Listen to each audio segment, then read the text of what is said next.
আজকের এই ভিডিওতে তোমরা দেখতে পাবা যে আমরা দুইটা মারাত্মক ক্যারেক্টার স্কিল ব্যবহার করে সিএস র্যাঙ্কে ডায়মন্ড থেকে গ্র্যান্ড মাস্টারে উঠলাম। তো চলো বেশি কথা না বললে আজকের এই ইন্টারেস্টিং ভিডিওটা শুরু করি। তো চলিए शुरू करते हैं।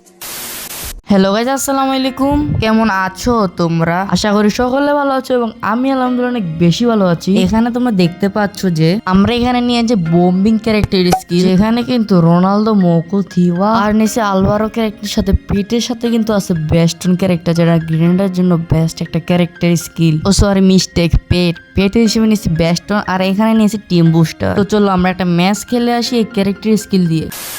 তো ফার্স্ট রাউন্ডে কিন্তু আমি একটা গ্রেনেড নিয়ে রাখলাম। বড় কথা এটা না, বড় কথা হচ্ছে এই গ্রেনেডের মাধ্যমে কি এখন কোনো ড্যামেজ খাবে আদৌ? তো এখানে আমি কিন্তু গ্রেনেডটা কুক করে কিন্তু এখানে দিয়ে দিলাম আর এখানে ওরি ভাই সুন্দর মতো কিন্তু একটা নক হয়ে গেল। তো এখানে কিন্তু একটা গ্রেনেডের ড্যামেজ খাওয়ার পরে আর আবার মোবাইলে ভাই কি একটা মেসেজ আসছে আর আমি এটা দেখতে গিয়ে মারটা খেয়ে গেলাম।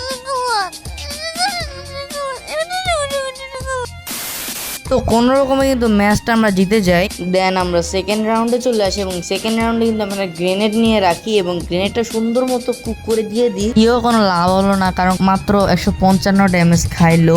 দেন কিছুক্ষণ পর আমি এখানে একটু পাকনামি করি এবং এইটার ফল যে তিতা হয় তাও আমাকে দিয়ে দিছে। তো এখানে আমরা সুন্দর মতো এখানে মাইটটা খেয়ে যাই। আমার লাভ লস নেই, আমার লাইফটাই লস। দেন আমি কিছুক্ষণ পরে এখানে এয়ার ড্রপটা লুট করতে যাই শান্তি মতো, কিন্তু এখানেও মাকড়সা।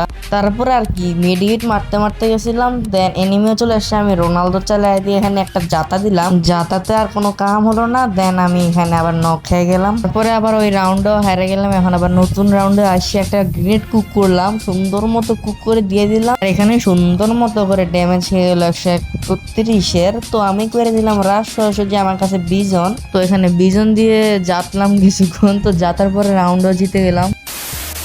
তো আমরা লাস্ট রাউন্ডে চলে আসলাম। লাস্ট রাউন্ডে এখানে দেখতে পারছো একটা এনিমি আমার সামনে, এখানে খুব ম্যাক্সিমানে ভাই এতগুলো শট দিলাম, ফাইনালি মরে গেছে।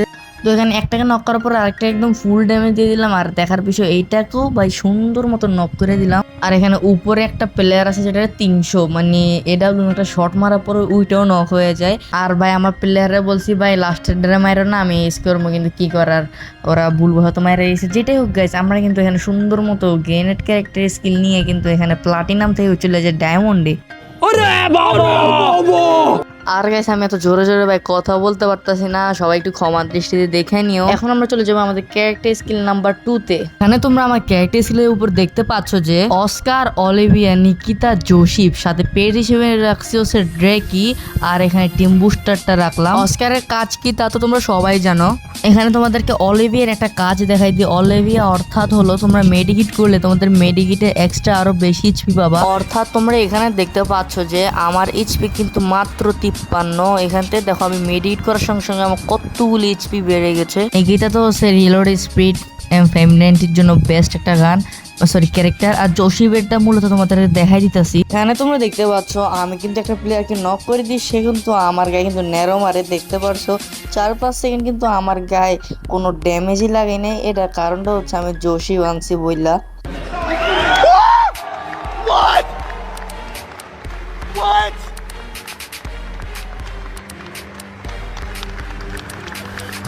তো চলো আমরা আমাদের এই ফার্স্ট রাশের ক্যারেক্টার দিয়ে একটা ম্যাচ খেলে আসি।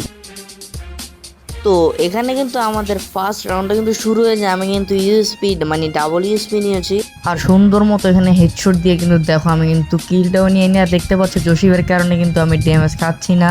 তো এখানে দেখতে পাচ্ছ প্লেয়ারটা কিন্তু মেডিকেট করতেছে, যেটা কিন্তু আমার ড্রেকির কারণে হয়েছে, যে পেটটা নিয়েছি। দেন আমি অস্কার মাইরা রাশটা কইরা দিই এবং আমরা কিন্তু সুন্দর মতো রাউন্ডটাও কিন্তু জিতে নিই। তো সেকেন্ড রাউন্ডে কিন্তু দেখতে পাচ্ছ আমার হাতে কিন্তু M590। দেখার বিষয় আমি M590 দিয়ে কি করতে পারি, আমার কাছে নিকিতা প্লাস অস্কার আছে। আমার সামনে কিন্তু একটা প্লেয়ার, যেটা দেখতে পাচ্ছ নিকিতার সাহায্যে মানে এত রিলোড স্পিড করলাম, মানে এত ফাস্ট মারলাম, কিন্তু প্লেয়ারটা বাই সেন্টিনোর কারণে চলে গেল। যেটা আমি অস্কার মাইরা কিন্তু আরেকটার এখানে রাশ মাইরা দেখতে পাচ্ছ এখানে নক করে দিই। এখানে তোমরা দেখতে পাবা যে আর কিন্তু দোনোটাই কিন্তু একসাথে কাজ হয়েছে, একটা হচ্ছে অস্কার আর একটা হচ্ছে নিকিতা। দেন আমরা সেকেন্ড রাউন্ডটা কিন্তু জিতে যাই এই নিকিতার সাহায্যে। ভাই আমার কতটুকু এইচপি দেখতে পাচ্ছ, আর একটা সেকেন্ড হলে কিন্তু আমি নক খেয়ে যেতাম। এখন তোমাদেরকে অলিভিয়া প্লাস এই জোশিবের সম্পর্কে দেখো আর একটু বিস্তারিত দেখাই দিয়ে। এখানে কিন্তু ন্যারোতে আমি কিছুক্ষণ ছিলাম, দেখতে পাচ্ছ। আমার কিন্তু ভাই দেখতে পারলা এইচপি মানে কাটেই নেই বলতে গেলে। তো এখানে আমাদের অলিভিয়ার কাজটা তোমরা দেখতে পাচ্ছ, 53 এইচপি থেকে আমি কত এইচপি বাড়াই ফেলতে পারলাম। আর আরেকটা কথা, তোমার আশেপাশে যদি তোমার টিমমেটরাও যদি এরকম মেডিকেট করে, তোমার যদি এইচপি কম থাকে তোমার এইচপিও হেলথ মানে অটোমেটিক্যালি বাড়া শুরু করবে। তো আমাদের লাস্ট রাউন্ডের লাস্ট প্লেয়ার কিন্তু এখানে দাঁড়ায় আসলো, যেটা আমি নিকিতার সাহায্যে কিন্তু আবার মেরে দিই। এবং দেখতে দেখতে কিন্তু আমাদের এই ম্যাচটা কিন্তু বুইয়া হয়ে যায় ফার্স্ট আসে ক্যারেক্টার দিয়ে। এইভাবেই তোমরা র্যাঙ্ক পুশ করে করে কিন্তু তোমরা ইজিলি গ্র্যান্ড মাস্টার যেতে পারো তোমাদের টিমমেটের সাহায্যে। তো এই ছিল আজকের এই ভিডিওটা। আশা করি ভিডিওটা ভালো লাগছে। ভালো লাগলে অবশ্যই লাইক, কমেন্ট, শেয়ার, ফলো করতে ভুলবা না। ভালো থাকো, সুস্থ থাকো, নিজের পরিবারকে নিয়ে হ্যাপি থাকো। আল্লাহ হাফেজ।